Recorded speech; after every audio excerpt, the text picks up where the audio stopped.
Good morning. This is Sally Morgan, physical therapist, craniosacral therapist, Tellington T-Touch practitioner for animals and people, and this is Tristan. He's a Corgi, and we're here for an episode of Conversations with a Corgi. And today I just want to talk about what is going on with pets in planes.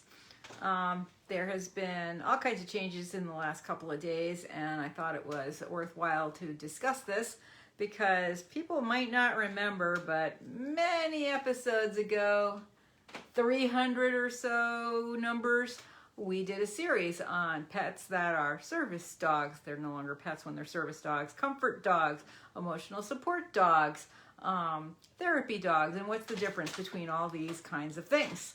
So what has happened, if you haven't heard, is that emotional support animals are no longer allowed on planes at the plane's discretion, of course. The airlines can still allow them if they feel like it, but now they don't have to. So what that means is, what the heck is an emotional support animal? That, in theory, is an animal that has benefited you by providing emotional support. Most often, they are for people who are depressed or have anxiety. If a person has PTSD, usually there's been a lot of fights by people who want to support veterans that PTSD type animals are now considered service animals, and well, they should be, because the definition of a service animal implies that you really are not safe in the world. You're not physically able to negotiate the world. You have a physical or emotional problem that is so intense that you really need your dog with you all the time. So that's obviously a seeing eye dog, but if somebody has PTSD and they need an animal to focus on to keep them from lashing out or going inward or doing all the things that people do to cope, that animal is performing a service. They are not just an emotional support animal. Emotional support animals are sort of similar, but on a much lesser scale. The person can cope without the pet, but they don't cope as well without the pet, maybe. The problem is that because you just need a note from like a therapist, and we know lots of therapists, people have been getting notes saying their animal is an emotional support animal when it might not really be. They think it is, to them it is.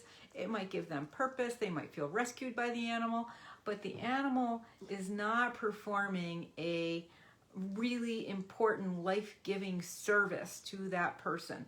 The person will not die if they are not with their chicken for 2 hours. That's the definition of an emotional support animal. Now, of course, emotional support animals can be anything. I think I talked about this on my talk about it. There was a guy who had rescued a baby squirrel, raised it in his bathroom in Florida in some over 55 living community. And he said that that squirrel provided him with emotional support. And it was just like living with a cat. You know, he followed him around the house, he trained him, and they said no, squirrels can't be pets. And they kicked the guy out of where he was living. It was a huge lawsuit. So, you know, the trouble is that when you are in a close, confined space, like an airplane, not a 55 community, your pet, your support animal, your service dog, whatever, is having an impact on all the people around you. So it behooves you to use the least obtrusive dog that you can find. And that does not include boa constrictors, chickens, peacocks, squirrels, ponies, miniature horses. These things don't fit on a plane. Sure, horse people long ago were advocating that, yes, miniature horses were better than dogs because they wouldn't run you into signs because they're used to looking up.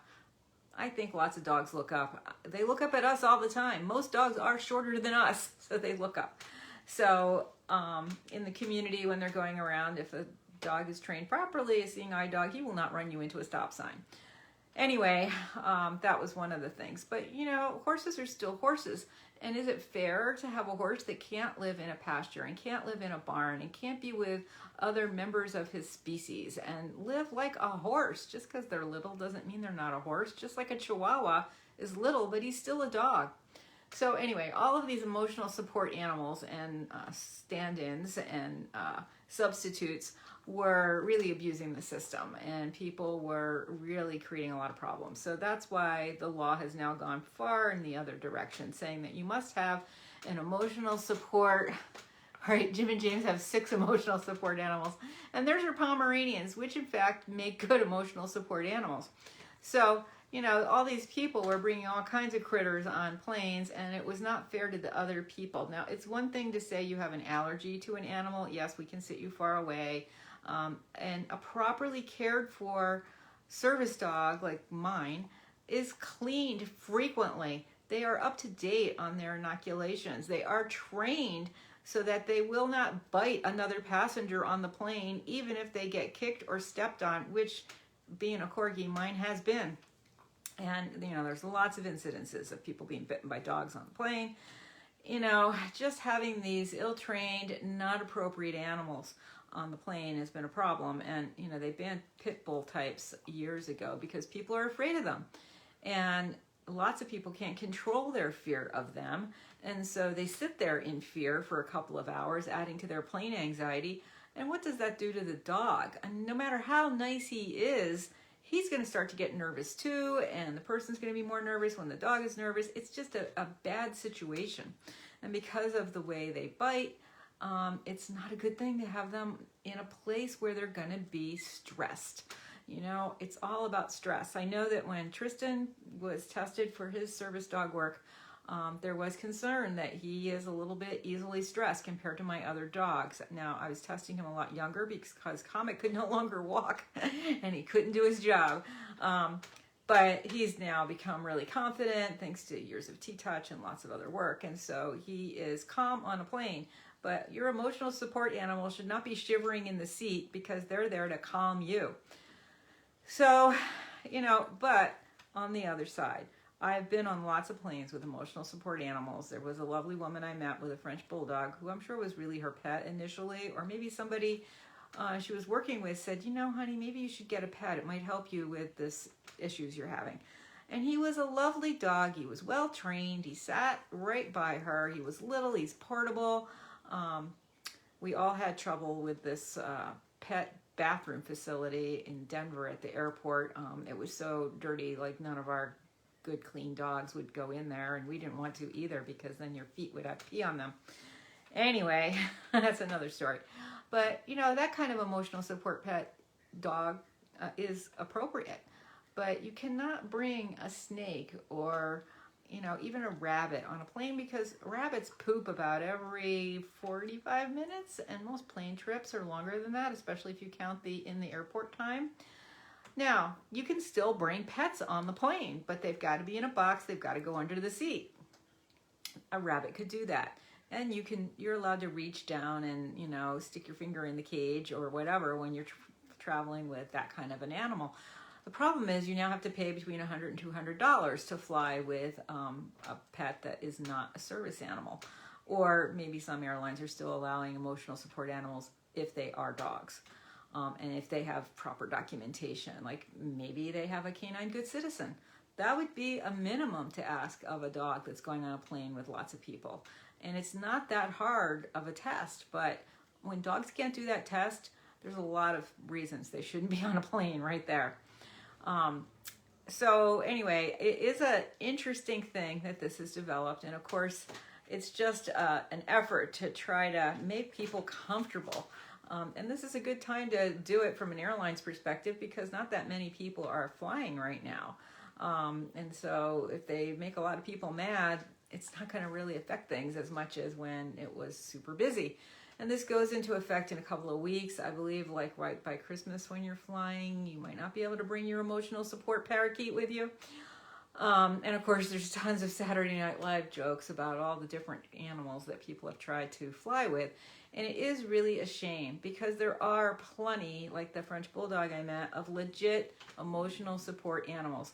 Now, comfort animals are another thing, and comfort animals are those that are trained specifically to help people at times of great natural disaster, you know, like forest fires or a bombing in a school or something like that. And those comfort dogs, Bisky, are often bigger because they are going to be hugged and they're going to be in a lot of space with a lot of people, and it's overwhelming for like a Chihuahua.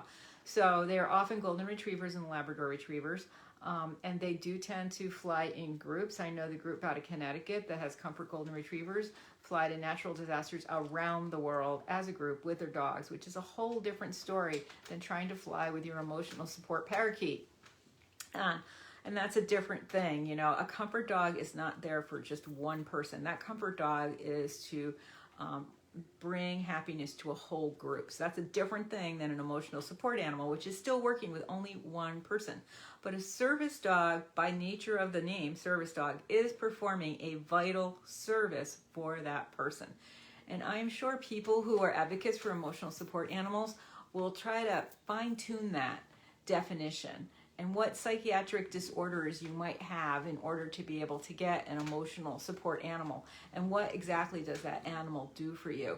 Because there are lots of people with overwhelming anxiety, especially now with COVID and all the other things going on in the world, who have a lot of fear, and they may have to fly somewhere because they're going to a funeral, or, you know, they're, I don't know, all the reasons people fly state to state, going to a wedding, going to the birth of a new kid in the family, you know, going out to meet somebody they haven't seen in a lot of years. Whatever your reasons are for work, going on a plane, you know, there are plenty of people that do need an emotional support animal, or they wouldn't be able to have the job that requires them to be on a plane.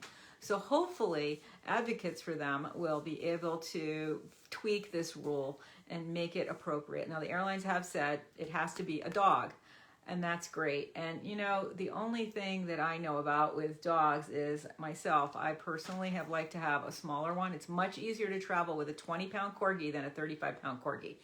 Comet really took up a lot of space on the floor, under my feet, and under the seat. This dog does not take up that much space. So me, my purse, my feet all fit, and there's not a problem with him down there. And usually he doesn't stay down there because sometimes I buy him a seat. I mean, you can buy your pet a seat and still bring him.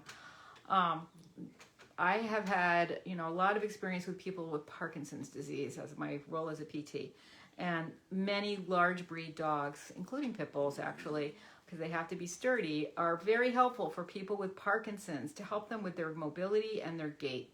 And this is a perfect example of like a grandpa who wants to go see the grandchildren, you know, for a week or Christmas or whatever. And that dog can stop that person from falling. Falls are a huge problem for elders, and having a big dog that can feel, particularly with the Parkinson's people, the tremors, the increased heart rate, the increased blood pressure, and get in front of the guy and block him before he falls. Those dogs are vital. And furthermore, those dogs have a big sturdy harness and they can help the person get up. So in that case, you need a big dog, a Malamute, a Pit Bull mix, you know, a Mastiff. A dog like that can be super helpful for somebody with serious balance issues. And yes, they take up a lot of space, and often they put them in the bulkhead department of the plane. And having been there with Tristan, I can tell you the bulkhead does not give you much room. So I don't know how to accommodate that with a plane unless you do give that person like the very back row all to themselves. But particularly in airports, going up and down the steps, going on and off the ramps, down the aisle, a person with serious balance problems needs that dog. So hopefully the airlines will not be stupid and make a rule about the size of dogs based on your disability. I mean, you know, seeing eye dogs, what are they? Labradors, German Shepherds, Golden Retrievers. So they're bigger dogs too. They're not this size. So they have to accommodate bigger dogs. And certainly a blind person, a visually impaired person, or even a hearing impaired person, all of those people have a very hard time going around an airport anyway. So let's make it easy for them with their dogs. And of course, having trained lots of animals all my life, I really do think that dogs are superior service animals for sure. And not to say that cats and rabbits and miniature horses aren't great. My mom's miniature horses are excellent therapy animals, but I think it's asking too much of them to put them on a plane or walk them around, you know, a city and stay in a city for several days with them. That's very hard on a horse. And I think it's hard for a cat, although my niece has certainly trained her cats and they are almost like dogs, but just teaching a cat to walk on a leash is a lot of patience is needed for that. And I don't know how you get that cat around an airport conveniently without being able to put him on a leash or carry him in a box.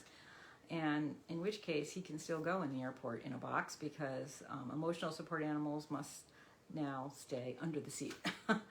So anyway, check out the changes if it's something you've been wondering about. And you know, dogs still are allowed as service dogs and emotional support animals. So thank heaven for that, and thank heaven for dogs, because they do a lot of stuff for us.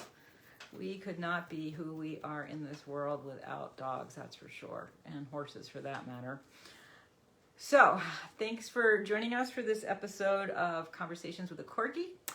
And we might be back Thursday or Friday this week. It's kind of a lighter week on my educator job, although we keep getting extra work, so you never know. And I guess that's it, right, Tristan? So everybody have a great day. Enjoy your pets. Of course, we all spend lots of time with them and have lots of love and support from them in our personal lives. And that does not mean that they aren't still important just because they don't have a label and get to go on an airplane next to you. Thanks for joining us. Have a great day, everybody.